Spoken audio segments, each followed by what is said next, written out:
Bonjour à tous et bienvenue dans cette nouvelle émission de Bonjour chez vous. Nous sommes vendredi, nous espérons que vous avez passé une très belle semaine. Aujourd'hui, nous allons parler d'un thème qui me tient particulièrement à cœur. J'aime beaucoup les thèmes autour des enfants et de notre rôle en tant que parents. Et aujourd'hui, on va parler des parents. Parents, vous êtes la couverture spirituelle de votre enfant. Et j'en parle aujourd'hui avec Annabelle et Omer. Bonjour à vous deux. Hello Nadine. Bonjour, 3 parents sur le plateau. 3 parents sur le plateau et des parents impliqués, hein, vraiment, autant toi que nous. Hein. On est des parents impliqués dans la vie de nos enfants, qui prions pour nos enfants, qui comprenons la portée spirituelle de notre rôle en tant que parents. Et c'est notre encouragement pour vous aussi, à vous qui avez des enfants, peut-être vous êtes parents en devenir, peut-être vos enfants sont encore tout petits, peut-être que votre enfant sont à un âge où est-ce qu'ils vivent des défis, que ce soit dans leur santé ou peut-être des défis dans leur comportement, peut-être une indécision face à l'avenir. Voilà, vous voyez vos enfants en train de lutter et vous vous dites qu'est-ce que je peux faire? Mais on veut vous encourager aujourd'hui en tant que parents à prier pour vos enfants.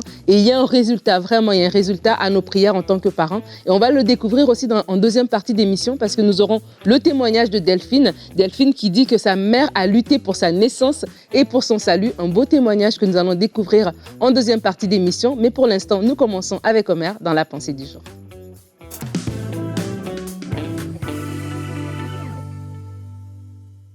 Alors aujourd'hui, j'aimerais inviter chaque parent, décourager chaque parent qui ne voit pas l'issue par rapport à leurs enfants ou chaque futur parent à prier pour vos enfants. Le meilleur cadeau que vous puissiez offrir à vos enfants, c'est de prier pour eux. C'est le meilleur cadeau que j'ai reçu de la part de mon père. Sinon, je ne serais pas, de mon père et de ma mère, sinon je ne serais pas assis dans cette chaise ici. J'avais bien d'autres ambitions. Mais leurs prières m'ont remis sur la bonne voie. Alors, je crois dans l'efficacité de ces prières-là.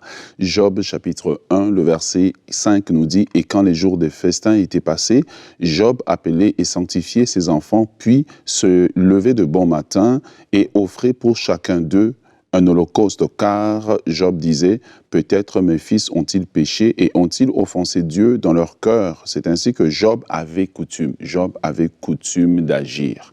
Et ici, on ne veut pas parler juste de prière en temps de... Je ne parle pas de prière en temps de crise, mais je parle de prière régulièrement pour nos enfants qui, eux, ne sont peut-être pas encore arrivés à l'étape où ils ont compris l'importance de la prière, où ils ont compris l'importance du salut, l'importance des décisions, la conséquence des décisions qu'ils sont en train de prendre. Alors, j'aimerais t'inviter à faire 3 prières régulièrement pour tes enfants. Le premier type de prière, ce sont ce que j'appelle les prières préventives. Le but des prières préventives, c'est de prévenir quelque chose avant que cela ne puisse arriver.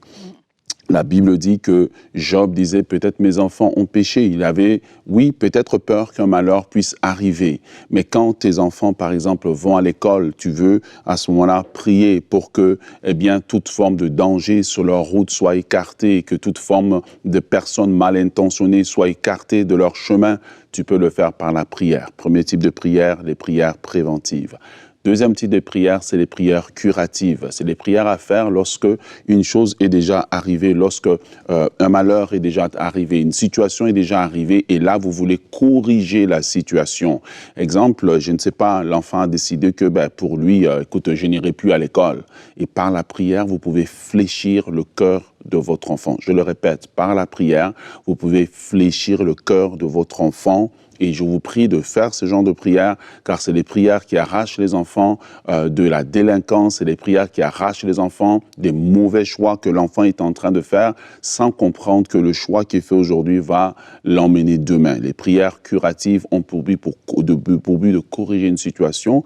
Et ensuite, j'aimerais vous encourager de faire des prières d'orientation. Le but des prières d'orientation, c'est des prières dans lesquelles on va les faire pour que bien, Dieu dirige les pas de l'enfant. Dieu incline ses pas. Il dit, vous entendrez un chemin qui vous dira, voici, une voix qui vous dira, voici le chemin que vous voulez suivre. Dieu dit à Jérémie, eh bien, je te conseillerai, je te montrerai la voie que tu dois suivre. Eh bien, ce sont ce genre de prières-là où nous prions, Seigneur, aide mon enfant à faire des bons choix, incline son cœur, donne-lui envie d'aller à l'école, donne-lui envie de s'appliquer, qu'il aime l'école, qu'il puisse fuir les distractions. Et par ce genre de prière, vous déclarez sur la vie de l'enfant ce que vous voulez que votre enfant puisse être. J'aimerais finir en disant à chacun des parents, vos prières sont puissantes, votre bouche est puissante. Dieu vous a établi non seulement comme une couverture spirituelle pour l'enfant, mais comme une autorité spirituelle pour l'enfant. Vos paroles ont de l'impact sur la vie de l'enfant. Déclarez ce que vous voulez, faites des prières curatives, des prières préventives et des prières d'orientation. Et demain, vous bénirez Dieu quand vous verrez ces enfants devenir des grands hommes de Dieu, des hommes et des femmes responsables dans la société. Et c'est là grâce à vos prières. Amen, amen. Merci beaucoup pour ta pensée, Omer. Une très belle pensée, un encouragement pour vous, chers parents. C'est vrai, on va le dire, on va le répéter pendant toute cette émission. Vous avez une autorité et cette autorité, utilisez-la, à bon escient en priant pour vos enfants. Et on va découvrir notre verset du jour aujourd'hui. Il est dans Romains 10 au verset 1. La parole dit, frères, le vœu de mon cœur et ma prière à Dieu pour eux, c'est qu'ils soient sauvés. Et on parle de prière aujourd'hui, c'est sûr, en tant que parent, on peut, voilà, tu as nommé différents types de prières, on peut prier pour différentes choses, voilà, mais je crois que aussi, essentiellement, une prière qu'on doit faire aussi pour nos enfants, c'est cette prière-là de les confier à Dieu, qu'ils puissent rencontrer le Seigneur, que leur cœur soit touché par l'évangile, pour qu'eux-mêmes aussi puissent vraiment le connaître et marcher selon ce voie, parce qu'on ne sera pas toujours là, on ne sera pas derrière eux à toujours répéter, mais si eux, ils rencontrent le Seigneur à ce moment-là, c'est eux-mêmes qui vont pouvoir prendre les décisions pour eux-mêmes. Et il y a des prières que seul un parent peut faire parce que ça vient d'un cœur de parent et c'est un amour qui est particulier pour son enfant et ça va amener une ferveur, une persévérance, une profondeur, une détermination que personne d'autre ne pourrait avoir et c'est pour ça qu'en tant que parent, on doit prendre cette place dans la prière et plus les enfants grandissent et je dis pas qu'il faut pas prier pour eux quand ils sont petits, mais plus ils grandissent et plus notre rôle dans la prière doit s'ancrer parce qu'il y a peut-être des périodes où ils n'auront pas envie d'entendre ce qu'on a à leur dire. Mais par contre, on aura beaucoup de choses à dire dans la prière et ces prières-là vont les garder. Frank disait que ses parents lui ont inculqué la crainte du Seigneur et que même dans les moments où il était un peu plus flottant, ça a mis des choses dans son cœur où il s'est dit « Ah non, je ne peux pas me permettre de franchir cette limite. Je sais que Jérémie, mon mari, m'a dit exactement la même chose et on voit tous ces enfants qui ont eu des parents qui ont prié pour eux, ça les a gardés même quand ils ont fait des mauvais choix. Il y a une limite qu'à chaque fois ils se sont retenus de franchir et franchement c'était pas à cause finalement d'eux, c'est juste à cause des prières de leurs parents qui étaient comme des filets de sauvetage pour les empêcher de basculer. Écoutez, ça a été aussi mon cas. Je pense pas que je n'osais pas le dire, Omar, mais... Sinon je ne serais pas assis dans cette chaise, comme j'ai dit, j'avais bien d'autres ambitions un peu douteuses. Voilà. Mais il y a une chose que je retiens de toute mon enfance, mon adolescence, c'est un père qui était constamment debout. Quand les mots manquaient, les prières fonctionnaient. J'aimerais dire à un parent que quand les mots manquent, les prières fonctionnent. Et ça, s'il y a une chose que l'ennemi ne veut pas, c'est que vous preniez la responsabilité de regarder cet enfant pour dire « je ne l'ai pas mis au monde pour qu'il soit un échec, je vais prier pour lui ». La mère de Billy Graham, l'histoire raconte que quand elle avait plusieurs enfants, mais elle a juste fait une prière, « Seigneur, qu'un de mes enfants te serve ». Et ça a produit le plus grand évangéliste ou l'un des plus grands évangélistes du XXe siècle, un homme qui a parcouru le monde, c'était la prière d'un parent. La Bible dit oui, la prière de juste est d'une grande efficacité, mais j'aimerais dire que la prière d'un parent est d'une plus grande efficacité parce que nous prions pas seulement avec notre tête, mais nous prions avec nos entrailles. Oui, absolument, nous prions avec nos entrailles et c'est des fois devant un défi que l'enfant peut traverser, on peut être porté à parler les circonstances. On peut être porté à parler le découragement ou à se dire, bon voilà, à laisser tomber, etc. Ou à être confronter l'enfant, être dans un conflit relationnel. Mais lorsqu'on s'élève, même nous-mêmes en tant que parents, on monte un peu de niveau en disant, écoute, toi tu es l'enfant, moi maintenant je vais monter de niveau, je vais aller voir le Père Céleste, je vais monter à un niveau supérieur dans la prière. C'est là qu'on est capable d'aller chercher aussi cet enfant-là. Parce que dépendamment aussi de ce que vit l'enfant, je pense surtout à des problèmes de comportement ou à des décisions comme ça, à une indécision ou un temps comme ça où l'enfant, c'est comme s'il a perdu un peu le nord, il va un peu selon les amis, les influences, etc. Il est en train de prendre une voie que nous, en tant que parents, on ne souhaiterait pas qu'il prenne. Et peut-être notre nature charnelle veut discuter, veut commencer à échanger comme ça, à se tirailler et tout ça. Mais vraiment de se ressaisir en tant que parent et de comprendre qu'il y a des enjeux spirituels aussi. Et comme tu parlais de Frank, lundi, on a fait une émission sur la crainte de Dieu et la peur du diable. En disant en fait que la peur n'est pas un bon moteur. La peur n'est pas un bon moteur, mais la crainte de Dieu, c'est ça qui va nous garder. Et vraiment, aussi en tant que parent, je vous invite vraiment à faire ce type de prière-là, à aller arracher vos enfants des mains de l'ennemi, à prier pour que la crainte de Dieu, l'amour de Dieu descende dans le cœur de votre enfant. Et comme Omar et Annabelle l'ont dit, c'est une prière qui vient tellement du fin fond de votre cœur. C'est pas une petite prière comme ça que le groupe d'intercession à l'église peut faire pour vous. C'est vous-même en tant que maman, vous-même en tant que papa, vous dites non, cet enfant, je l'ai pas mis au monde pour qu'il finisse comme ça. Seigneur, tu m'as donné tout don parfait, toute grâce excellente vient d'en haut du Père de lumière en qui n'a ni changement ni ombre de variation. Cet enfant est un cadeau. Et alors, il va continuer à être un cadeau dans cette saison de sa vie. Mais je t'assure, hein, et c'est des prières comme ça qui viennent du fond de vous, qui font toute la différence en fait. Et quand on prend aussi sa position, on s'attend à ce que Dieu puisse nous parler. C'est pas sur nos propres forces. On attend à ce que Dieu puisse parler. Et je l'ai déjà dit dans Parole de femme, mais plusieurs fois, moi, j'ai eu des rêves concernant Eden. Et tu te dis, merci Seigneur. Pas de bol pour elle, mais merci Seigneur. Et le fait aussi que tes enfants savent que Dieu te parle les concernant, ça va faire, selon la manière dont tu l'utilises aussi, il faut être sage, c'est censé faire naître aussi en eux la crainte de Dieu, de dire, mais en fait, j'ai beau mentir à mon père et à ma mère, raconter n'importe quoi, me faire passer pour l'enfant sage, etc. Mais Dieu me voit et Dieu parle parce qu'il veut pas que je reste dans ces mauvaises voies. Et on doit s'attendre à ce que Dieu puisse nous parler de différentes façons, puisse nous ouvrir les yeux, puis être prêt aussi à savoir dans la prière quels sont les vrais défis de nos enfants. Et là, quelquefois, on n'est pas une bonne couverture spirituelle parce qu'on veut juste couvrir les péchés de nos enfants, pas pour prier, pour qu'ils soient délivrés, mais pour se dire ils sont parfaits, ils n'ont rien fait de mal. Et du coup, à ce moment-là, c'est là où nous-mêmes, on va se limiter aussi dans la prière parce qu'on ne veut pas se dire que nos enfants peuvent avoir des défis. Et j'aimerais encourager plusieurs parents parce que il arrive un moment où on veut prier pour notre enfant, mais nos émotions prennent le dessus. Parce que quand tu regardes cet enfant qui était beau, qui était mignon, et puis tu regardes la bêtise qu'il a faite, tu te dis, mais comment est-ce que tu peux faire une chose pareille après tout ce que j'ai fait pour toi, tout ce que je t'ai donné, etc. Et il y a des parents que parfois, quand tu veux prier, le diable joue sur tes émotions justement pour que tu haïsses cet enfant, pour que tu maudisses cet enfant, pour que tu dises des paroles qui vont marquer la vie de l'enfant. Et j'aimerais demander à plusieurs parents, avant de commencer à prier pour votre enfant, d'abord de demander que Dieu guérisse votre cœur et votre regard sur l'enfant, que vous puissiez regarder l'enfant comme cet être que Dieu vous a donné, comme cet être aussi qui vit plusieurs pressions qui sont exercées sur eux. Vous n'avez pas idée comment est-ce que les enfants sont sous pression, afin d'avoir un regard nouveau.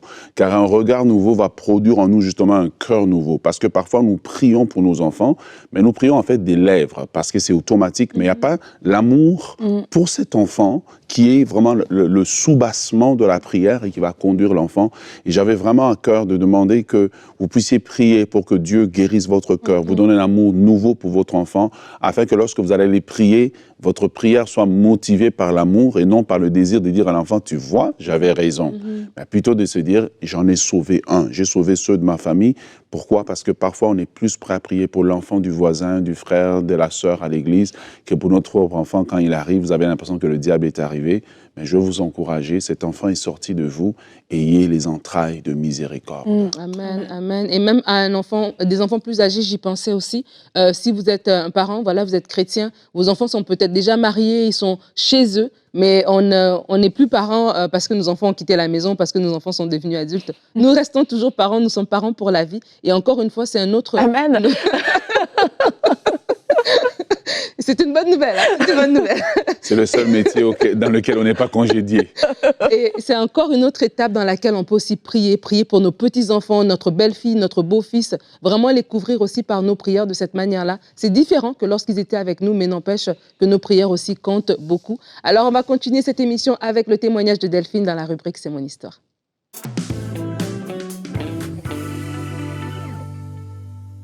Et on se retrouve pour notre rubrique C'est mon histoire. Et aujourd'hui, on reçoit Delphine. Bonjour Delphine. Bonjour Nadine. Ça va bien? Ça va très bien. Je suis très contente de t'avoir sur le plateau aujourd'hui. Delphine, tu viens raconter ton témoignage, raconter ton histoire. Et pour nous mettre en contexte, tout commence même avant ta naissance parce que ta maman, elle était stérile en fait avant de t'avoir. C'est ça. Qu'est-ce qui s'est passé? Suite à un traumatisme, ma maman était stérile. Donc pendant plusieurs années, elle a prié pour que Dieu la guérisse. Et elle avait fait vraiment la prière comme Anne, que si un jour le Seigneur lui accordait des enfants, il serait consacré pour son service. Donc voilà, on peut dire que je suis le fruit d'un miracle. Amen. Voilà, donc ma vie a commencé comme ça. Et donc là, tu nais dans cette famille. Donc ta maman est une femme chrétienne qui connaît le Seigneur. Mon papa aussi. Ton papa aussi. Donc tu nais dans une famille qui est aimante et tout va bien pour toi. Et à l'âge de 5 ans, tu vas avoir un eczéma, c'est ça? C'est ça. Donc, je suis dans un foyer où, voilà, depuis petite, j'entends parler du Seigneur. Je suis surtout témoin, en fait, du témoignage de mes parents, parce que j'aime les entendre raconter comment Dieu a changé leur vie. Donc, voilà, je grandis jusqu'à l'âge de 5 ans. Et à l'âge de 5 ans, on va me diagnostiquer un eczéma sévère qui va engendrer un départ en cure, en fait. À l'âge de 5 ans, je dois partir pendant 1 mois en cure. Et donc, ça va être un peu un traumatisme quand même dans ma vie d'enfant, puisque partir loin de chez soi si petit, ça a été compliqué. Ça a comme créé une blessure d'abandon, tu dis, dans ton cœur. C'est ça, oui. C'est quelque chose qui va se développer petit à petit. Et voilà, à ce moment-là, voilà, je suis loin de chez moi, je le vis assez mal, séparée de ma famille. Donc voilà, ça va créer une sorte de blessure dans mon âme. Donc ça va être à l'âge de 5 ans. Je dois y retourner à l'âge de 7 ans. Oui. Voilà, donc c'est des soins assez lourds. On doit me raser la tête parce que vraiment j'ai de l'eczéma sur tout le corps. J'ai des parties qui sont carrément en sang. Donc c'est quelque chose qui est compliqué à vivre aussi dans le quotidien parce qu'on peut aussi se moquer ou des choses comme ça. Okay. Donc tout ça, ça commençait à créer. Il y avait des petites blessures comme ça dans ton âme qui ont commencé à se créer à partir de là. Mais tu vas être guérie de ton eczéma. Oui. Raconte-nous. C'est à l'âge de 8 ans. Je dois faire ma dernière cure. Et là, je dis non, je veux pas. Vraiment, c'est trop pour moi. Et lors d'une mission d'évangélisation, sous un chapiteau, il y a un appel pour la guérison des malades. Et là, je vais demander à ma maman de m'accompagner et je dis non, Jésus va me guérir et je n'aurai pas à faire cette cure. Et c'est ce qui se passe en fait. Dieu me guérit instantanément à ce moment-là, donc il n'y a plus jamais d'eczéma, ma peau redevient normale et donc je ne vais pas à cette 3e cure. Donc ça a été vraiment la première expérience marquante dans ma vie. D'accord. Voilà. Et donc là, il y a ce cheminement avec Dieu, donc une famille qui est chrétienne aimante, qui témoigne de façon tangible de l'évangile. Tu as 8 ans, tu as la présence d'esprit de dire Jésus guérit, je veux m'avancer à l'appel. Mais il y avait aussi les blessures qui ont été créées par ce qu'on a déjà mentionné. Et donc, à l'adolescence, comment ça va se passer pour toi? C'est ça. Ce qui va être compliqué pour moi, c'est dès l'entrée en 6e. Là, il y a une sorte de basculement. Donc, je change de contexte, je vais changer d'école, je vais m'éloigner aussi à nouveau de mon foyer. Et ça va rappeler, je pense, des blessures de l'enfance. Et donc, je vais tomber dans l'anorexie à ce moment-là. Et il va y avoir toute une période, en fait, où mon mal-être, le manque de confiance en moi, la peur de l'abandon, la peur d'être rejetée va grandir, en fait, de plus en plus en moi. Ok. Et ça va se manifester comment à adolescente? Alors, ça va se manifester, c'est-à-dire que j'ai besoin, en fait, d'être rassurée. Oui. J'ai besoin de me sentir aimée. Donc, je vais très, très vite dégringoler et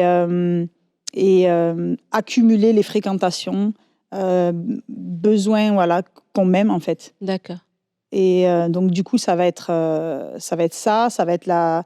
très vite tomber dans la cigarette, dans la drogue. Voilà. Il va y avoir toute une période assez compliquée. Alors, c'est une période où je suis tiraillée parce que j'aime le Seigneur. Oui. J'aime sincèrement le Seigneur.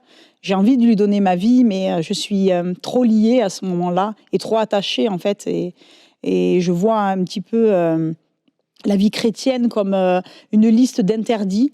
Et il y a des choses auxquelles je ne suis pas prête à renoncer.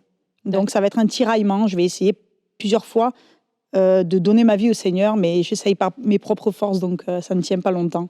Et donc, ça va être ça jusqu'à l'âge de 17 ans. Voilà. Et quelle est l'attitude de tes parents pendant tout ce que tu vis? Est-ce qu'ils étaient au courant, ou est-ce que voilà, tu étais une fille à la maison et tu étais une autre à l'extérieur, ou bien tes parents étaient au courant? Mes parents étaient au courant, même si j'arrivais à cacher quelque chose. Ouais. Mais non, ils étaient au courant, ils priaient énormément pour moi. Et ils essayaient voilà, de me ramener sur le droit chemin. Mais voilà, les relations vont après se détériorer. Il va y avoir des conflits parce que ils me voient en train de me perdre et ils savent que j'ai une autre destinée. Mais à ce moment-là, moi, je vais petit à petit m'éloigner en fait du Seigneur et je vais perdre la crainte de Dieu. D'accord. Vraiment, à 17 ans et demi, jusqu'à présent, j'étais toujours freinée parce que j'avais la crainte de Dieu. À 17 ans et demi, je perds vraiment ma conscience et je me dis, je vais aller à fond dans ce que le monde peut me donner, en fait. Okay. Et comment tu dis, tu perds la crainte de Dieu, là, tu parles comme une adulte et tu sais mettre les mots, mais est-ce qu'à l'époque, à 17 ans, tu étais consciente qu'il y avait quelque chose qui se passait, là, on dirait, il y avait comme une ligne que tu Oui. franchissais? J'étais tout à fait consciente. Oui. Parce que je me souviens, en partant au lycée, quand je mettais ma ceinture, je me souviens que je me disais, si tu as un accident, tu es perdu. Et je savais très bien où j'allais. Okay. Donc, j'étais vraiment consciente. Et puis, il y avait toujours cette promesse aussi, que ma vie était réservée pour le Seigneur. Je le savais, puisque ma mère avait fait cette promesse, elle me le rappelait. Donc, je savais, mais à ce moment-là, j'en étais incapable. J'en étais vraiment incapable. Et donc, ça va durer jusqu'à 17 ans et demi, où vraiment, là, je suis au stade où je n'attends plus que d'avoir 18 ans pour quitter le foyer et faire ma vie, quoi. D'accord. Voilà. Et donc là, tu passes d'une petite fille qui aimait Dieu, au point de se lever pour l'appel à 8 ans, à une adolescente qui va maintenant, à cause des blessures, ouvrir la porte à autre chose, parce qu'au départ, c'était l'abandon, c'était voilà, le désir d'être aimé que la plupart des adolescents vont avoir, la peur du rejet, ouvre la porte à la cigarette, à des addictions. Et donc là, maintenant, petit à petit, tu t'éloignes comme ça du chemin que tes parents t'ont montré. Et tu dis que pour tes 18 ans, tu t'étais fait une promesse. Oui. À 18 ans, je pars du foyer et pour moi, voilà, je tire un trait sur ma vie d'avant. Et voilà, je rentre vraiment dans la rébellion et j'ai l'impression que plus rien peut m'arrêter, en fait. D'accord. J'ai vraiment l'impression à ce moment-là que j'attends déjà presque plus rien, en fait, de la vie, quoi. Vraiment, à ce moment-là, c'est assez difficile. À l'extérieur, je peux montrer une façade, je peux montrer j'ai beaucoup d'amis, je vais rigoler, tout ça. Mais tous les soirs, dans mon lit, dans ma chambre, je pleure et vraiment, je sens que je me perds, en fait. Oui. Mais je suis incapable de faire quoi que ce soit, en fait. Je suis démunie, quoi. Et les prières de ta maman, qui sont là, les prières de tes parents, vont te suivre parce qu'il y a quelque chose de particulier qui va se produire. Il y a quelque chose de particulier qui va se passer, c'est-à-dire que juste avant mes 18 ans, dans notre église locale, un camp est organisé pour prendre du temps avec le Seigneur. Donc moi, au début, forcément, je ne veux pas y aller, mais je suis forcée d'y aller. Et ma maman va vraiment ressentir en fait l'urgence que c'est maintenant. Okay. Et elle va recevoir qu'il faut qu'elle fasse un jeûne et prière pendant 1 semaine pour mon salut, parce que là, ça devient vraiment urgent, quoi. Et donc, je vais aller à ce camp, pas avec des bons motifs, parce qu'à ce moment-là, je pense que j'attends pas grand-chose. Et à la dernière réunion, parce que je suis quand même rebelle, donc je vais attendre la dernière réunion, le dernier moment. Et en fait, c'est là où le Seigneur est venu me chercher. D'accord. J'avais entendu depuis petite. Il n'y a pas eu une prédication plus extraordinaire qu'une autre, mais c'est vraiment le moment que Dieu a choisi. Ce moment-là, en fait, il y a eu cette rencontre où j'ai vraiment réalisé en fait, que jusqu'à présent, j'avais essayé de faire ma vie sans lui. Et je voyais déjà le résultat. J'avais 17 ans et demi, j'attendais déjà plus rien de la vie. J'étais déjà abîmée, j'étais déjà désabusée, j'avais plus d'espoir. Et j'ai dit, Seigneur, jusqu'à présent, j'ai essayé sans toi. Maintenant, prends ma vie, je te la donne. Okay. Et j'ai vraiment demandé au Seigneur pardon pour ma vie, d'avoir essayé sans lui. J'ai réalisé la souffrance que j'avais pu lui procurer, la souffrance que j'avais pu procurer à ma famille. Et je me suis dit, non, en fait, la vie que tu es en train de mener, c'est pas la vie que Dieu a pour toi. Il y a autre chose. Et donc, c'est vraiment là où voilà, je vais vivre cette nouvelle naissance. Je vais pouvoir ressentir une libération, de pouvoir vraiment avoir un cœur léger. Je vais pleurer pendant des heures. Ça va être un moment vraiment intense. Et je vais même être baptisée du Saint-Esprit. Dans le même coin. Voilà, j'ai eu le pack complet, comme j'aime bien le dire, parce que je pense que le Seigneur savait que j'en aurais besoin. parce que voilà, la suite allait être aussi importante. Et là, tu ressors de là, tu es baptisé du Saint-Esprit, tu vis cette nouvelle naissance. Au niveau de tes addictions, de tes habitudes, comment ça va se passer pour ça? Alors, il y a des choses qui vont être radicales. Tout ce qui est cigarettes, drogue, tout ça, ça va être... je vais être libérée totalement, instantanément. Wow. Ensuite, ça va être tout un travail, parce que on démarre une vie avec Dieu, donc on apprend petit à petit à le connaître, à créer cette relation avec lui. Il va falloir plusieurs temps pour que j'apprenne à accepter l'amour de Dieu pour moi, à me reconstruire, à savoir qu'il m'aime comme je suis et qu'il a un plan pour ma vie. Donc voilà, ça va être tout un cheminement, une aventure extraordinaire. Et surtout, j'ai pu rentrer petit à petit dans les plans et dans cette vie que Dieu avait pour moi depuis le début et dont j'ignorais totalement l'existence. Oui, parce que comme tu le disais, ta maman t'avait consacré avant que tu ne naisses, comme Anne, elle a dit, tu me donnes cet enfant, je te le consacre. Et aujourd'hui, là, on avance vite. Tu as eu cette nouvelle naissance à 18 ans. Là, aujourd'hui, des années plus tard, t'es maman de 4 enfants. 4 enfants, 4 beaux enfants. C'est là que je me dis, waouh, la prière d'une maman, en étant moi-même maman aujourd'hui, je me dis, elle a du prix, elle a du poids. Et c'est vraiment extraordinaire en fait de connaître le Seigneur et de voir comment Dieu il nous arrache d'un endroit et nous place là où lui avait prévu et on peut rentrer. Et depuis, je sers le Seigneur avec mon mari. Et puis, voilà, il a changé ma vie, comment le dire autrement. Et si je peux encourager quelqu'un, ce serait de dire que peut-être qu'il y a une personne qui peut-être se sent aussi... moins que rien, se dire personne n'aurait misé sur moi. C'est vraiment la dernière personne à qui quelqu'un aurait pensé, mais Dieu avait misé sur moi. Et aujourd'hui, quand je vois la vie que je peux avoir, ce que je peux faire pour lui, Dieu fait toutes choses nouvelles, Dieu fait toutes choses parfaites et persévérer dans la prière, voilà. Parce qu'il n'y a jamais trop tard. Voilà. Il n'est jamais trop tard. Pourtant, moi, ma situation, ça montrait que ça aurait pu donner l'impression que c'était trop tard, mais ce n'était pas trop tard pour Dieu. Et ta maman était persévérante, tes parents étaient persévérants. Ils ont donné ce modèle familial, ce cocon familial, mais ça n'a pas suffi. Il fallait que toi, tu rencontres le Seigneur. Et c'est par là, la prière de ta maman, comme tu as dit, elle a pris ce jeûne de 7 jours pour pouvoir, d'une semaine, pour pouvoir préparer ton cœur. Et c'était peut-être des prédications, tu en as déjà entendu plein. C'était le moment. Cette journée-là, c'était le moment. C'est ça. Où Dieu te rencontre. C'est ça, donc persévérons. Et moi qui suis maman aujourd'hui, voilà, je prie aussi pour mes enfants, pour qu'ils puissent vivre ça aussi.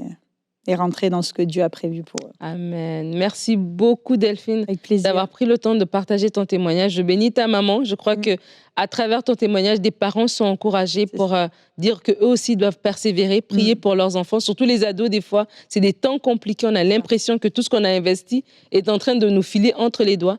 Mais tes parents ont eu le bon réflexe de continuer à prier pour toi. Et aujourd'hui, te voilà en train de servir le Seigneur, marié avec une belle famille. Et vraiment, on rend gloire à Dieu pour tout ça. Merci d'être venu partager ton témoignage. Avec plaisir. Merci Seigneur. Amen. Merci Delphine. Et j'ai envie de dire merci aux parents de Delphine. Surtout, bravo papa, bravo maman, d'avoir tenu et d'avoir gardé votre enfant, d'avoir arraché votre enfant des mains de l'ennemi pour l'amener à Dieu. Et Dieu avait un plan pour la vie de Delphine et on bénit le Seigneur pour ça. Et Dieu a un plan pour la vie de vos enfants. Encore une fois, chers parents, ne baissez pas les bras, priez pour vos enfants. Vous êtes la couverture spirituelle de vos enfants. Vous avez une autorité spirituelle. Et comme mon mère nous l'a rappelé, priez avec amour. Peut-être il y a des situations qui sont plus compliquées que d'autres et votre cœur peut avoir été touché, mais vraiment que le Seigneur puisse vous garder aussi de parler une malédiction sur votre enfant, mais au contraire, vraiment, que de votre bouche sortent des paroles qui bénissent, des paroles qui construisent, des paroles qui disent « Non, mon enfant, tu serviras le Seigneur, tu serviras l'Éternel, ta vie va glorifier Dieu. » Soyez bénis, nous espérons que vous avez apprécié toute cette semaine. Profitez, l'été tire à sa fin, profitez des belles journées, c'est dans un pays en tout cas où il y a l'hiver. Et on se dit à la semaine prochaine pour des nouvelles émissions de Bonjour chez vous.